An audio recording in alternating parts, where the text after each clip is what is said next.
So I'm curious for you guys, is there something that like you saw your parents do as a kid that maybe like you didn't really fully understand? And then in adulthood, you're like, oh, okay, I get it now. For me, we used to always eat out on the weekends, like Friday and Saturday.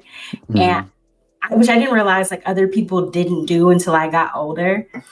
And as an adult, I get it. I'm like, I don't know what adult human wants to cook dinner on a Friday night. Like, you got to be next level discipline to want to get in the kitchen on a Friday night. No, I totally agree with that. Shit, for me, I'll say just discipline in general. Like my dad used to have this like this belt with like a metal plate on it. Well, it was a bunch of metal plates. Like it was a belt, like it was a bunch of metal squares on it, and he would like discipline me with that shit. And I get it because I be wanting to whip kids' ass sometimes too. Like now, you know what I mean? Like it's one of those things where I don't know, spare the rod, spoil the child. You know what they say? Like I be feeling like sometimes people need that. You know, sometimes it's funny words though. don't work. Like that was actually gonna be mine's right there. Like I was gonna say the opposite of you though. Okay. I was gonna say I don't believe in hitting your kid. Like what's the problem with people? Like if you got issues, handle it internally. Don't take that out on your kid. What did I miss? Wait, so you think that what? Because I feel like the words they don't work with everybody though. Like you could tell a kid like don't do this, don't do this, don't do this, and it don't necessarily work for everybody. Like when I was a little kid, they told me to go get the Switch. Like to me, that sounds dumb. Like why would I go do that? like I gotta I'm gonna get hit my own anyway. shit. Yeah. Yeah, kind of like what Bernie Mac was saying. Like, no, I'm not gonna do that. Crazy. Pat, what you think though? Is there anything that your parents did that you feel like it makes sense now, like as an adult? Yeah, I mean, my mom was really strict, you know, but I mean, I guess I see, you know, because now I have like at least a good work ethic, you know, because she was always on my ass about shit. So, you know, I can get shit done at this age. Okay. Yeah, I feel like you're the only one with kids though. Like, so what I try kind not of? to I know whip my some kids. things. Yeah, this one time though, he was like, they they didn't do something you asked them to do, and then you had them doing wall sits. Yeah, I'm more with that. Like, I believe in that. I feel like that's better than going and hit your kid. Like, yeah, it didn't make me feel right when I whipped my son. You know, he already soft, so you know, me beating on him, I don't want to scar him. You know, so you know, it's not me hurting you; it's you doing the squat that's hurting you. So you know, I feel like there's like torture. There's like some shit that's like you got a prisoner type torture, like waterboarding, squats. Like that's crazy though. That's not crazier than whoopings to y'all. would you rather do wall sits or get whooped? Wall sits every day. What? Okay, That shit then hurt. what are you asking?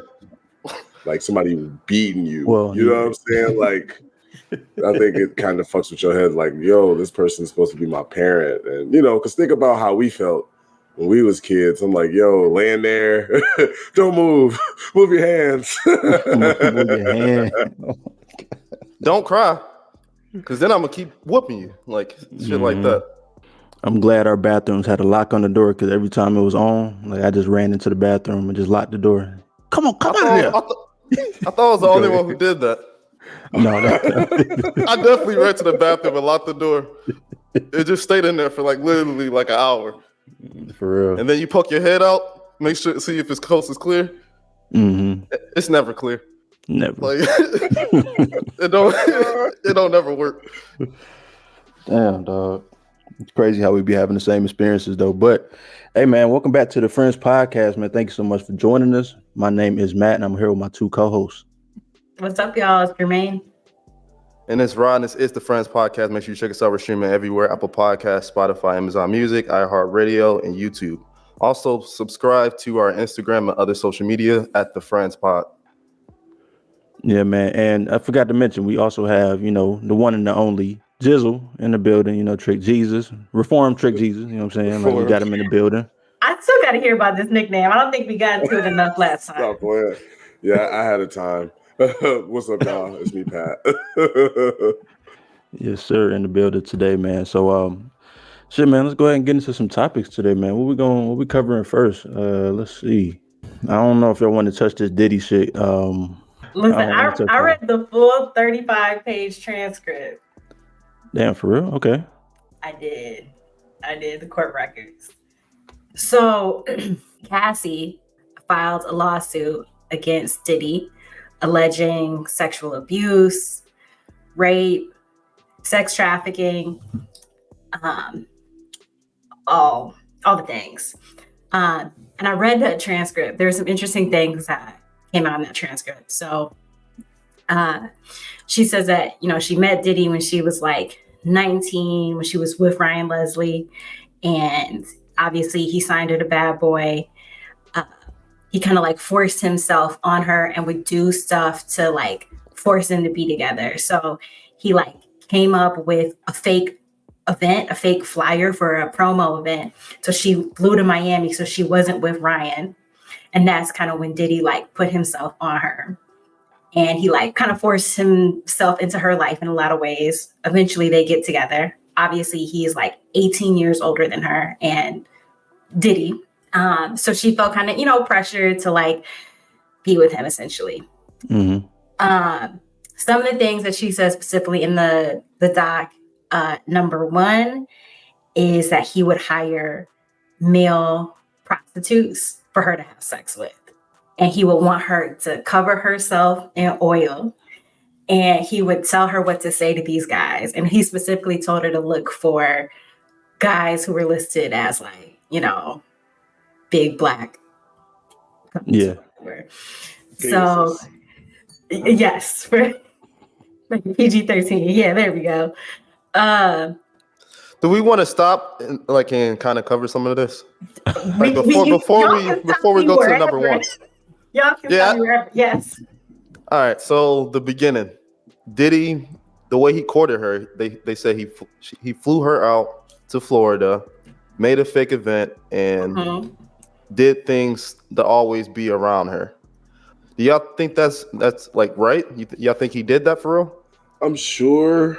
But at the same time, I feel like everybody has a choice. Not saying nobody's right and nobody's wrong, but he's trying to make you sign his contract. What he gonna do? Kill you if you say no? You know what I'm saying? Like, so you kind of want it. I mean, you probably didn't want all the things that came with it, but at least initially, and yes, she was young and impressionable, but at least initially, she wanted to be famous. She wanted the things that he was offering her, and she signed up for. She signed the contract knowing that Diddy could take her to heights. It didn't say like, oh, all this, that, and the other, but she signed knowing that being with Diddy would elevate her status. And can I add one other detail too? I forgot He to got mention. flued out. He signed her for a 10-album deal. Think about how insane that is. Yeah, Cassie was never getting 10 albums. Yeah, 10 Cassie albums is crazy. Like, what the most fuck? is 5. Most is 5. He wanted 2 that for real. thing. God damn, shit, I ain't even heard one. That's crazy. Nah, I think that's, in terms of all this shit, I think is wild just because when you said, that he would make these flyers and try to be in the same spaces as her, it was kind of weird because I'm like, okay, she was fucking with Ryan Leslie, who super talented guy, but he don't got Diddy money. You know what I mean? Like, so why couldn't he just like rich nigga his way to her? Like, that's why I'm confused. That's what he did though. Like he always had her around him. He flew her out to places. The thing is, like, I hate this kind of like blaming Diddy for everything and like how he put an impression on her and stuff like that.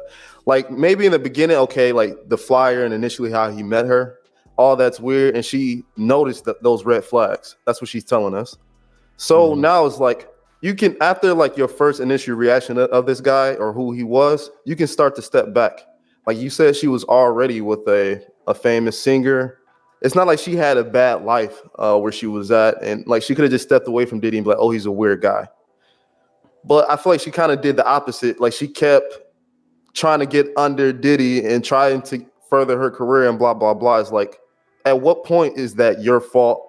I don't want to use fault, but at what point is it you're a participant and you want this guy? Because like eventually you did leave the guy that you were with and you said yes to Diddy. for whatever reason, like whatever her reason is, to say he's a creeper and then say, yes, I want to be with you. And then we know that they were together for 10 years. It's just weird to say now he was like trying to stalk me. He did this to me, did that to me. It's like you was a participant in it. He didn't do that to you at a certain point. Like you're an adult. I was just going to say, so just talking about this one specific element, not everything else that's in the document, just this one specific element, I think what's interesting is like, what's the line between being persistent and being abusive, controlling, obsessive? Because if they like got married and had a happy, healthy relationship, whatever, a lot of these early actions could have been seen as like positive. Like, yo, this man wanted to see me so bad. He flew out to Vegas and popped up at my 21st birthday party. Yo, he wanted to see me so bad. He like got a promoter to make a fake event for me to go to Miami so I could be alone with him. Like, I think in another world, this stuff is seen as like, well, my man wanted me. My man. Now, obviously, in retrospect, she looks at it differently, but I could see how in the moment you're like, oh, shoot, like this dude is like not playing any games about me. A billionaire guy at that. He wasn't a billionaire man. Either way, half a billion guy at that point. I feel like if it's acceptable in any shape or fashion, then it has to be acceptable in all shapes or fashion. Like she can't be, oh, if he would became my man, then it would be cool. But now that he's not going to be my man, I'm not cool with it. You know, like it's weird to me, you know. I think as women, though, if I'm honest, we do that a lot. Like how we feel about you changes how we feel about your actions. So like a man who like is calling you all the time, if you like him, you're like, yo, he is persistent. Like he's on me heavy. He's applying pressure.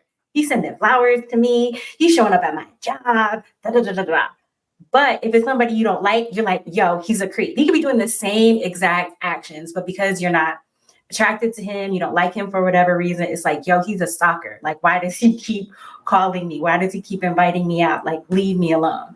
Honestly, I feel like this is where like kind of not necessarily the Me Too, but like the antithesis of the Me Too, like the I don't know what to call it, but this movement where like women just, oh, he did this to me. As soon as like some guy that they like is not returning their advances anymore, it's like, oh, I'm suing him. He raped me. He did this. He did that. You know, but it's like when y'all were together, it was cool. You know what I'm saying? So it has to be cool. It can't just be, okay, now I don't like him, so now it's this. You know, that's and it's only women get to do that, which isn't fair. But I'm gonna say it's the other way around as well. Like guys do the same thing what you just said women do. Like if we don't like a girl and like she keeps advancing herself and trying to invite you to events and stuff like that, like you gonna be upset about it. Like you're not gonna wanna deal with it for real. Like, man. Yeah, I've been there. I've been on both ends of it. So And I think truthfully, like going back to what you were saying, Pat, about the Me Too stuff, like I think this is where people have like kind of mixed definitions of certain words, because now everything is seen as like abusive, narcissistic, stalkerish, but like some of this is just part of dating. Like part of dating is like, yo, I'm gonna put myself out there until I figure out, oh, like, oh, this is a dead mission. Like, let me wash my hands. It's not always somebody's being a creep. It's not always they're trying to like make you feel uncomfortable. Some of it is like, yo, I'm just trying to make sure you know I'm interested in you. It's okay for people to get their lines crossed in dating. Like that's a normal part of human relationships. So with that being said, let's go ahead and keep getting into the story. So that happened. So he was being weird, you know, trying to pop up where Shorty was at. Now, so kind of talk a little bit more about. Oh no, but you had said something else about it where he was getting the male prostitutes and shit like that. Yeah, and I fast forwarded through some details. Let me go back. Okay. So he introduced her to drugs when they started hanging out. And according to her, like of course he did that. She said that Ryan was her Lewis? first time. She said her first time ever getting high was with Diddy. She just Okay. got a celebrity guy just out of the blue. Like, not no circles, never seen it. Diddy did it. Well, the first person who like made her like, yo, take this. Like, don't even ask any questions, just take this. So Sure. Allegedly. Yeah. Okay. as she alleges in this document. Mhm. So she said that Diddy had painkillers out like they were candy, that like he takes or was taking then painkillers super heavy. And basically he had her taking everything: ketamine, GHB, ecstasy, like you name it, she took it. It was like 10 different things listed. He had her supposedly in everything. So they start doing these drugs, and he made her do drugs. That's what she said. He made her do all those drugs. All 10. I'm not putting words in anybody's mouth. I'm just telling you what was in the transcript. So he introduced this practice called freak offs. Whoa. Freak offs, going back to what I was saying earlier, are where she would have to go and find a male prostitute, and she would have sex with the male prostitute, and Diddy would watch. And he would like tell her what to do, tell her what to say. She went to go find the male prostitutes that she wanted to fuck. Is that what she said? All right. No, that's not what she said. He told her specifically to go and get black male prostitutes.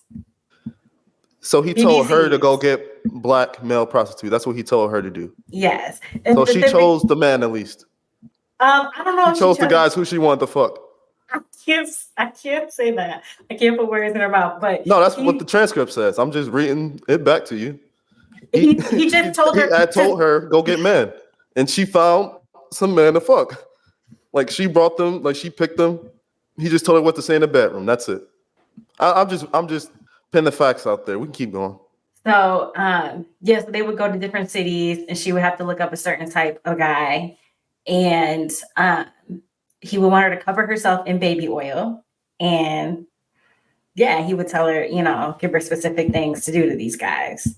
Because she don't want to be in baby oil during sex. That's terrible. So we can pause it right here and talk about this portion. Freak offs is crazy in the first place. Like that term is just crazy. Like I could just hear him being like, just saying that. It's also interesting that he asked her to like go get the male prostitute, because all I'm thinking about is like on Making the Band, where he'd be like, go get the Cambodian breast milk, go get a sugar cookie. You know what I mean? Like that's the only thing I could think of. Like, I mean, low key, like as I don't want to give my full thoughts just yet, but as I was reading certain things, I was like, this is so specific. I low key believe this because I definitely watched every season of Making the Band. Oh yeah. He like he told her like she could only wear she had to wear white nail polish so that he liked the way that it looked up against like dark skin. And she was, doing her thing. That's weird. Why is that weird? No, she's not putting those hands up against you. She put those hands up against other men. Exactly. Oh, that's what you meant. I thought she just okay. I see. Yeah, when she was take that. Yeah, I was about to say. Yep. And that's literally exactly some of the quotes that were in there. Mm-hmm. Wow. Mm-hmm. So now we know what he meant, because he used to be. He was saying that in the 90s too. Like, so now we know. Mm-hmm. That's crazy. Mm-hmm. He really sat there and masturbated while they was having sex, like right in front of him. Who would have thought Diddy was a cuck? I mean, 50 Cent, Usher, whoever else was young back then. Do we look at Diddy differently, or I always knew he was into some shit, and Will Smith. Oh Lord, we're gonna get there. We're gonna get there. Here's the thing, man. Is like, okay, 50 Cent Ben told us, like, we done seen. I don't know if you ever seen the interview where he was on like Drink Champs. No, 50 Cent said Diddy is gay. He didn't say Diddy is a cuck. But what I feel, and I'm not a man, like you guys can tell me if I'm wrong, but I feel like they're kind of like cousins. They're not the same thing, but like, yeah. Mm-hmm. No, it's like watching porn, but you rich enough to have it play out in front of you. Live action porn. That's nah. I mean, you're right. That's what it is. But it's more that goes into that, like thinking of like, I want somebody else to fuck my wife. Let's talk about that. Like, what goes into the In front thinking of of me. that? Yeah, and Like, that's what it is. Like, that's not like that's a little like it's not necessarily a straight thing to do to like want to have somebody like smash your wife in front of you. it's the fact that it's your girl. That's like who you with. Like, if it's some random people, maybe that wouldn't be a big deal. But like, if it's your girl that you watching and you telling her to do stuff, that's going over the top. Like, I don't get how. I don't even want to believe Cassie, to be honest. Like, it's just like I don't know. Really? I mean, this is You odd. hate the prince. It's oddly specific where I'm like, there's no way she could have made up some of these details. Like, one of the things that specifically says, like, she had to get the room ready, but she would have these freak offs, and Diddy would request baby oil and Astroglide. That's a very specific detail. Most definitely. And here's my thing though. Like, I don't even necessarily want to say that I believe it or What don't is believe it. what is Huh? Astroglide though? What is that? Like lube? Yes. So lube and baby oil? Yeah. What was they lubing?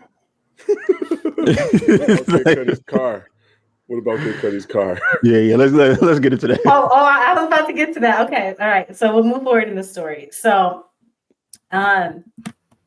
now she does claim that there was a heavy history of abuse. So one of the things that she mentioned is like he would sometimes even beat her in front of the male prostitutes. But she was getting dick so much that he would go and say stop, or like what was he like? I don't know, what was he hitting her for? Like, I don't get how, like, it's just a wild picture. Like, he's over there masturbating, comes, and then he just gets mad. Like, it's just like, what is that, like a normal I don't know. Just that's why her story just sounds weird at a certain point. It's like just everything. She putting everything on it, like, you know. It's super odd. Like, all at one moment, like he did all that. Like, well, I mean, not every time, but that there were some times that, you know, for whatever reason, he like beat her. But she also gives some really specific examples of times that he like beat her and stuff like that. And like one of the times she said he beat her at one of these freak offs, and she like ran out of the hotel. And like to the point that like the people who worked at the hotel like were like, oh shoot, like something went down. And Diddy spent $50,000 to buy the security footage, basically, so that nobody could get it. So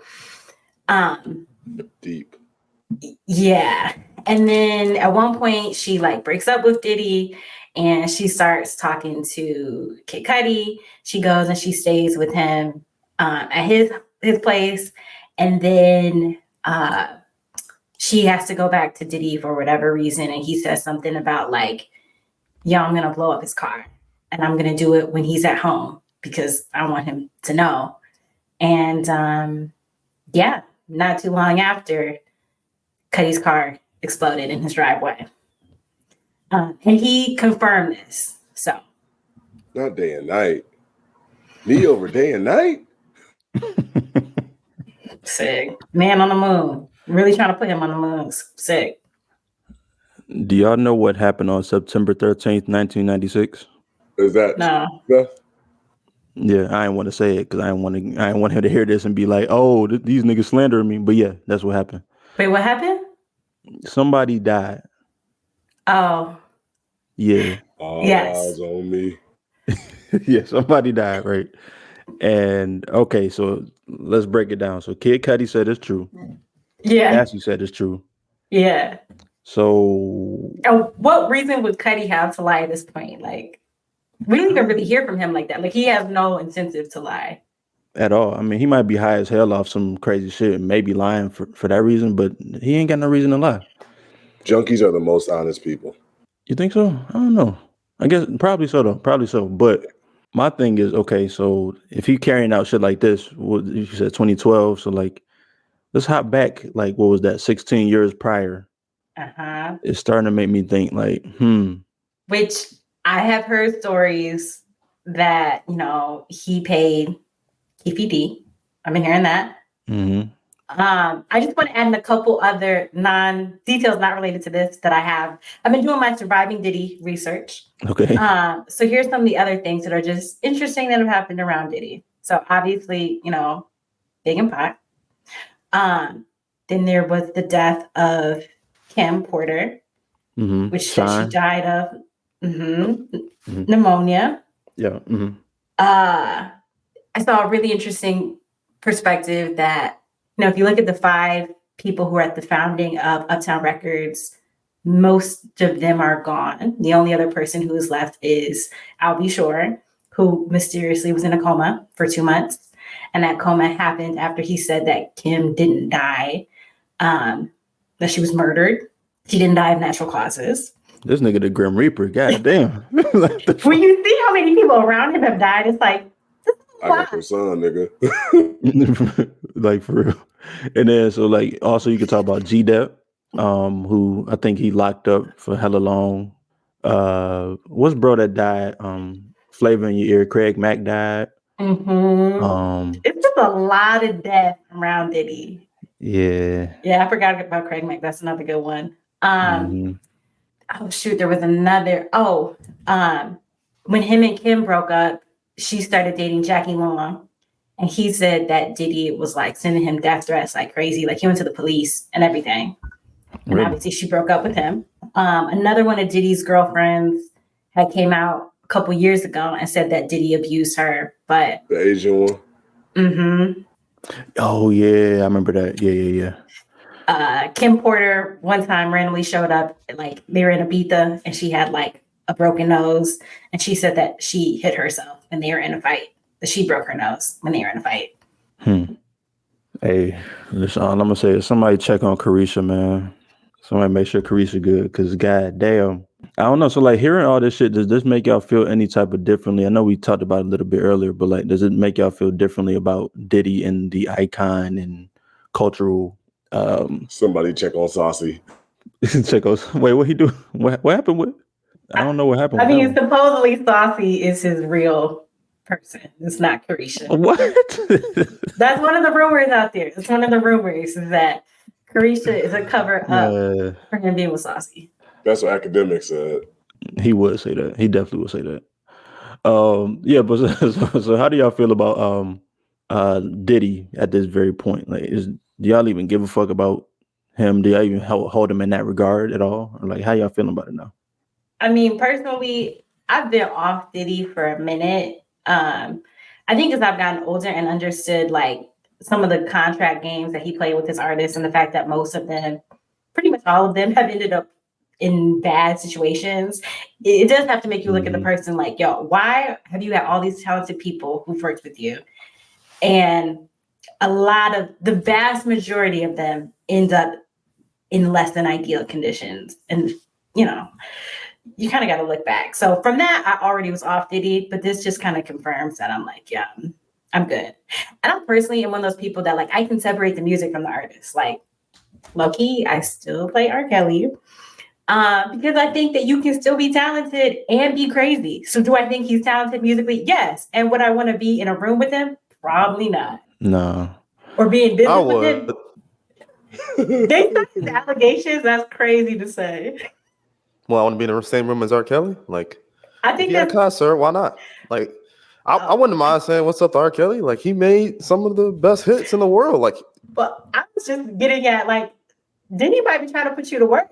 Like, hey, I got one of these freak offs. I'm Y'all trying saw to. that Orlando Brown interview. Orlando Brown was like, Diddy gave me that. Yeah, I feel the same. I feel very similar, Jermayne, because Shorty from Danity Kane been saying this for years and years and years. Yeah. Like, so I don't know. I fuck with artists, I fuck with artistry. So like, if you fucking artist, then I really can't even like, I can't really support that type of shit. Like, I kind of feel sideways about bro. I'm gonna side with Diddy on this.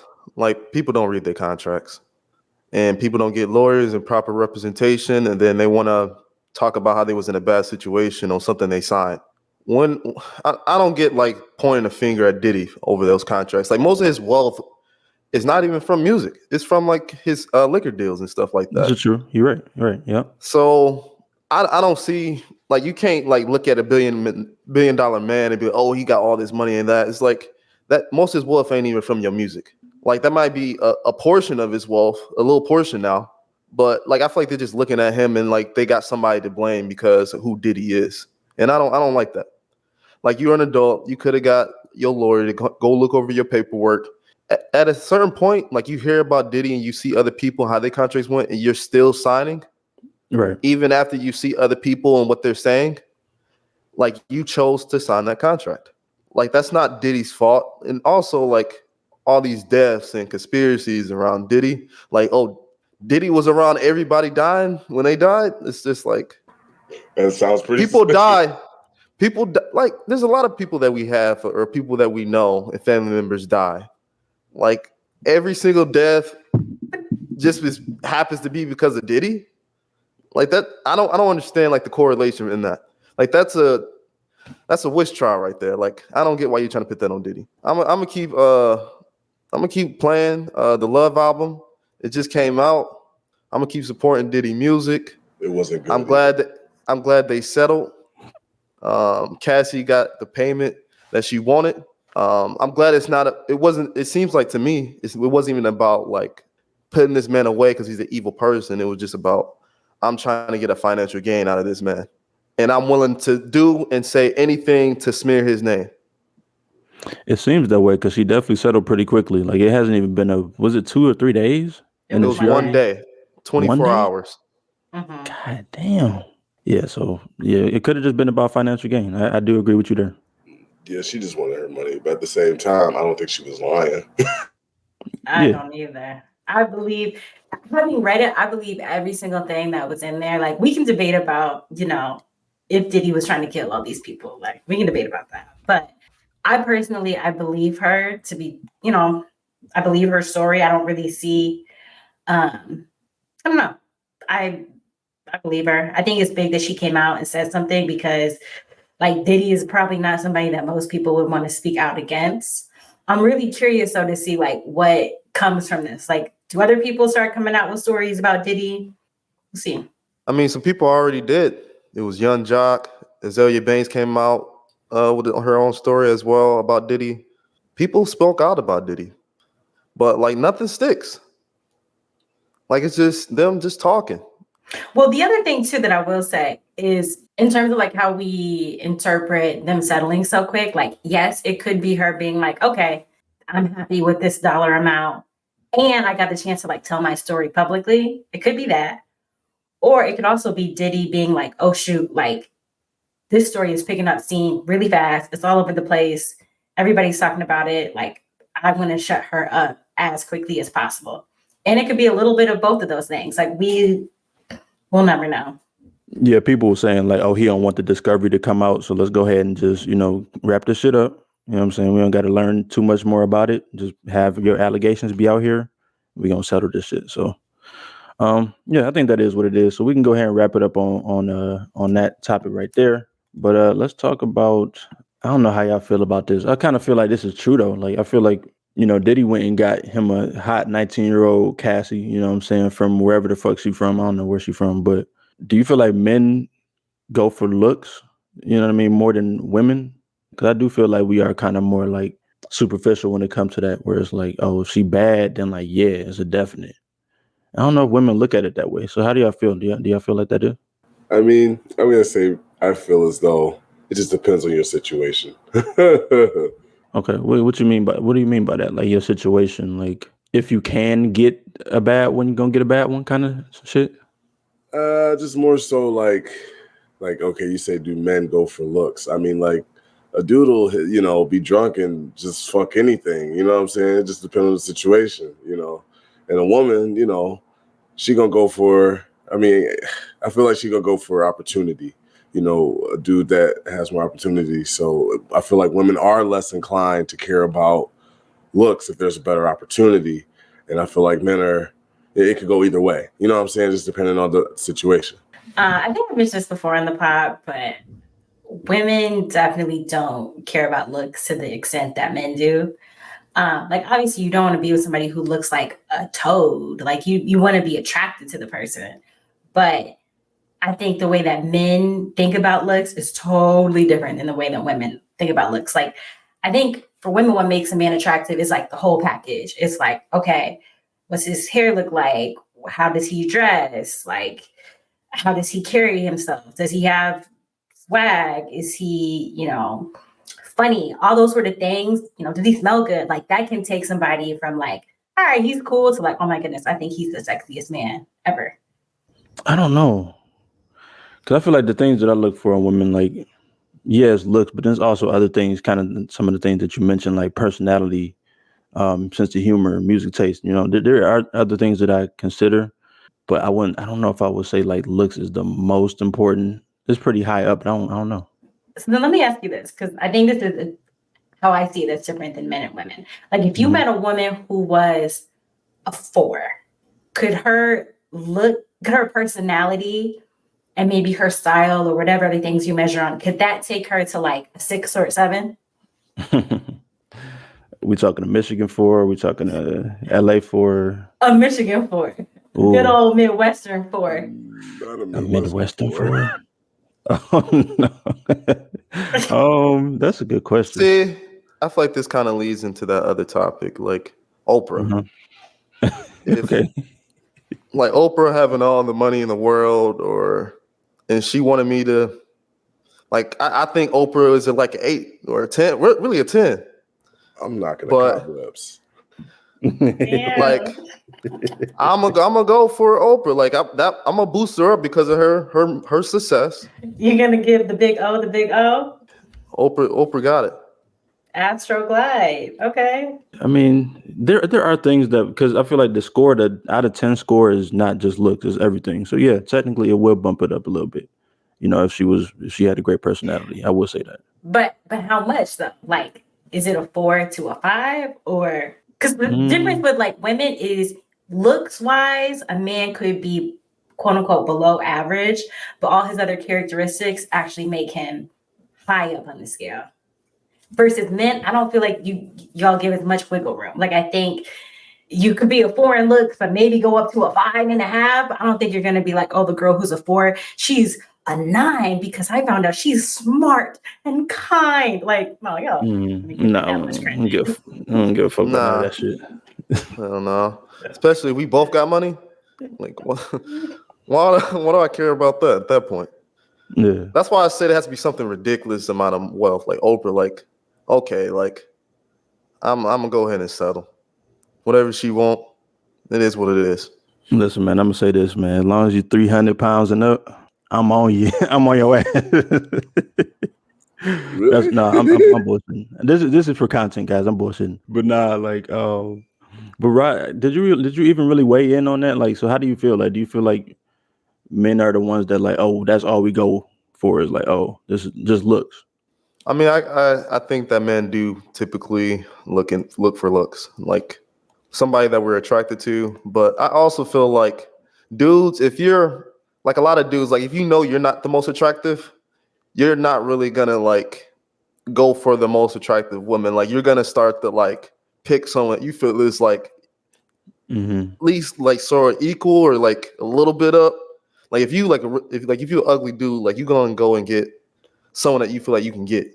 Exactly. Like you're not gonna really keep like whatever. You'd be like, I just want someone who cares and shit like that. Like cause like if you, I don't know. So that's why I feel like it's different. Like some dudes, they get what they can get, and that's why there's so many simps out here.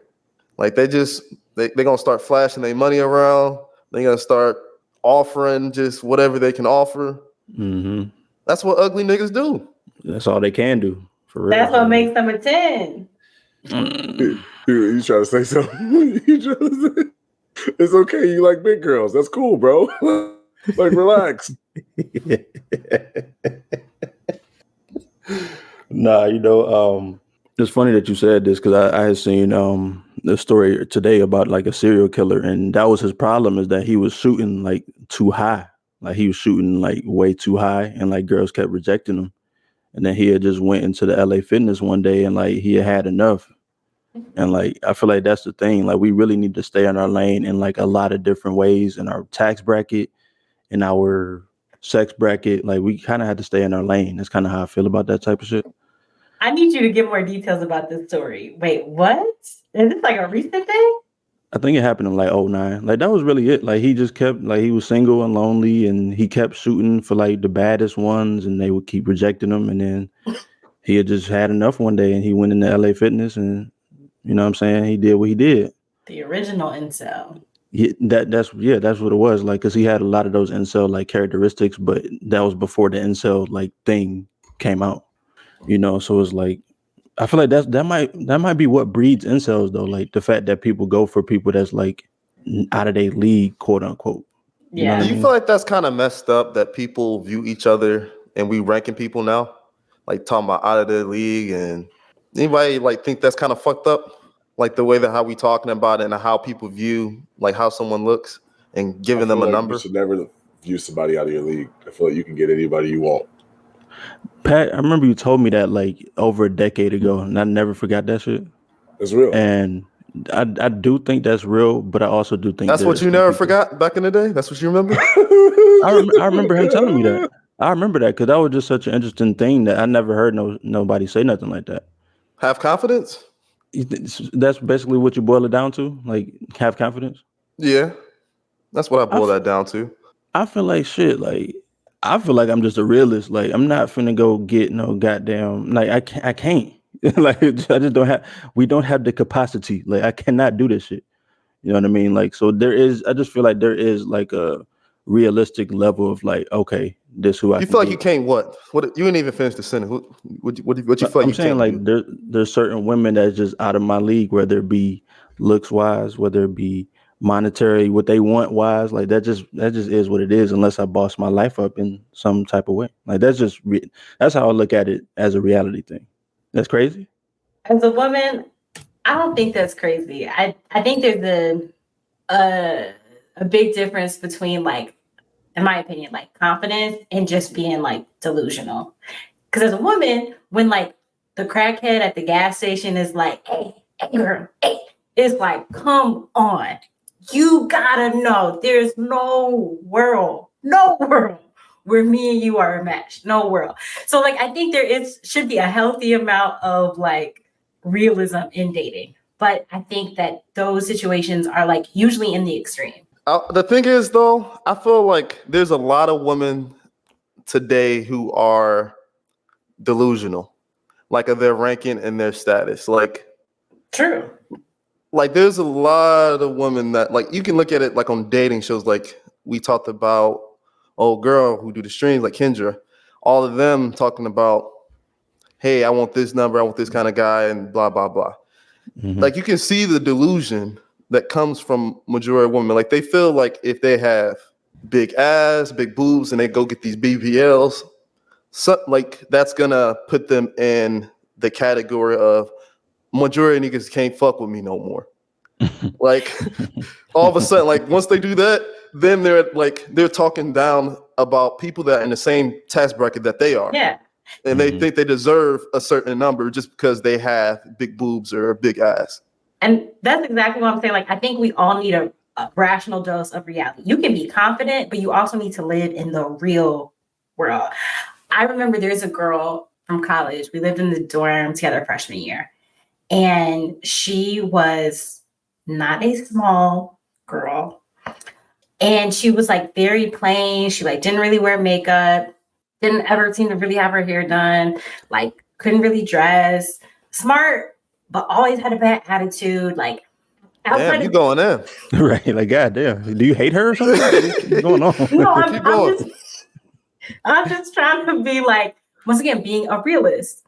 And I remember her telling me That's the new word right there. Being real. The realist.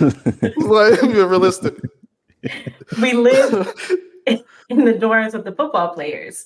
And I'll never forget, she told me one time, like, yeah, I'm big, so I would never be with a big guy. Like, I got to be with a football player. So, you know, because I'm big, like, we both can't be big in the relationship. So I'm going to get with a football player. And I remember thinking, like, if we're being honest in what, like, the chances of that are not high. These guys have access to literally like 45,000 women.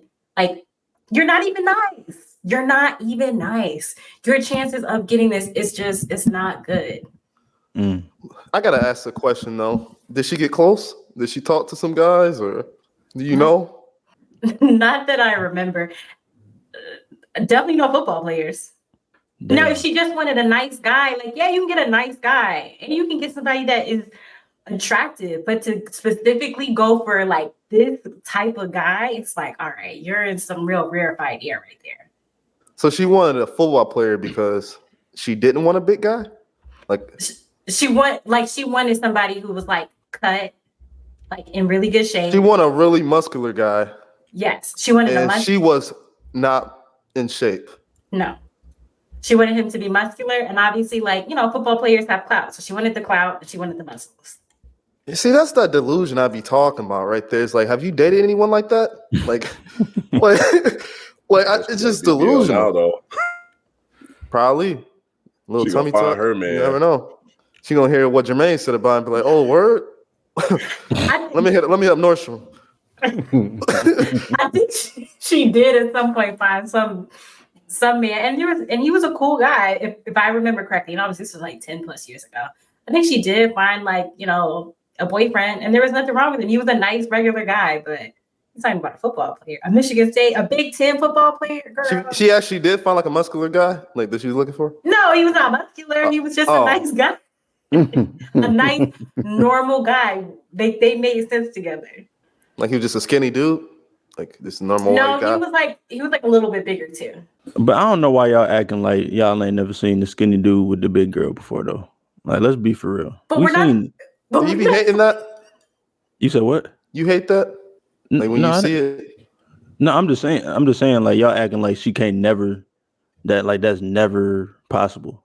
I'm not saying it's not possible. And I'm not even talking about skinny dudes. I'm talking about a professional football player. Well, yeah. Or somebody with the potential to be a professional football player. That's a very specific category of men. Mm-hmm. Yeah. So let's get back to the topic. Like, what were we talking about? Damn, I forgot for real. What? Staying in your league. Yeah, oh yeah. Men caring about looks more than women than staying in your league. But we can move on.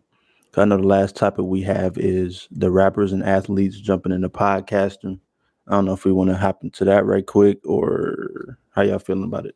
I don't know if I have super strong thoughts. I really don't, to be honest, because I kind of like some of them. So I know you guys want to talk about Yachty and stuff, but I didn't care to speak about Yachty. I don't want to talk about him ever. About Yachty. Just the podcast, because he just recently made a podcast, and I don't know. I think it's pretty good. But then it's like you automatically get on just because people already know who you are. So it's like kind of unfair for the podcasting world, but it is what it is. It's a good show. Shit. All right. Well, in that case, we could probably just wrap it up right there, man. Do we want to get into some highlights? Does anybody have anything they want to tell the people about this week, man? Yeah, I got a highlight. Okay. This week, I'm going to go ahead and highlight Lucky Daye, That's You single. Sounds really good. I like the direction this is going. I kind of hope the rest of his songs are going to sound like this on his next project. So make sure you go check out That's You by Lucky Daye. Excuse me. Cool.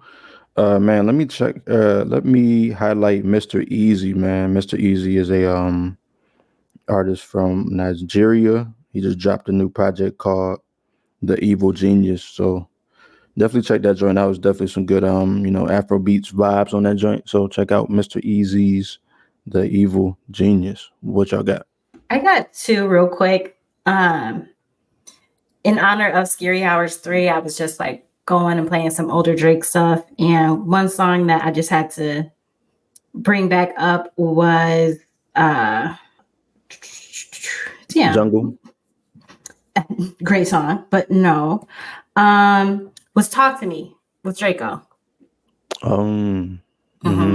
That's one of those Drake features that I feel like is buried sometimes. So I just wanted to highlight that. And then other kind of like sub highlight is if you are somebody who uses Spotify Premium, the audiobooks are now available for free as part of the package. So definitely if you're somebody who enjoys audiobooks or wants to read more, take advantage of that. Okay. Yeah. Super dope. I was listening to that Scary Hours 3 by Drake. That track Wick Man, that was hard. Like he went in on that. He did take some shots on what you say, nigga? What you say? I gave up on Drake. Me too, kind of. But Alchemist made the beat. Yeah. And that's all I was gonna say. Before you want to start hating, I don't get in how anybody could really hate Drake, but hey, when you're at the top, it's not hate, it's just truth. I feel like I'm just over Drake. I don't listen to Drake anymore. Well, what are you listening to? Do you have any highlights this week? Let's go ahead and move on. I fuck with Teezo Touchdown. He's pretty awesome. I fuck with him. All right, so this been the Friends Podcast. If you, I thank you if you got this far. I appreciate all the listeners, old and new, and peace and love. We out. Peace out.